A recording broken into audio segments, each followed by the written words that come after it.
High everyone, good morning. আশা করি সবাই ভালো আছেন। সো সুন্দর একটা সকালের শুভেচ্ছা সবাইকে, আমার চ্যানেলের সবাইকে। অনেক সুন্দর একটা দিন, তাই শেয়ার করলাম। সুন্দর একটা দিন হলে কি হবে, বাট -3 চলতেছে, আইস বরফে জমে আছে গাড়ি। আমি বের হয়েছি একটু শপিং করব।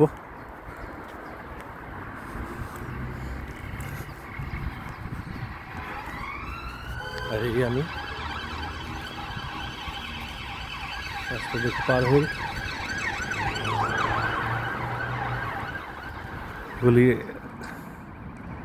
সামনে গাছগুলো দেখা যাচ্ছে সব মরে গেছে, বাট নেক্সট ইয়ারের সামারের সময় দেখাবো আপনাদের। সব পাতা পাতা চলে আসবে। এখন মনে হচ্ছে সব মারা গিয়েছে, সব মরা গাছ, বাট একটাও মরা না, সবই জীবন্ত। ওকে, ভালো থাকবেন।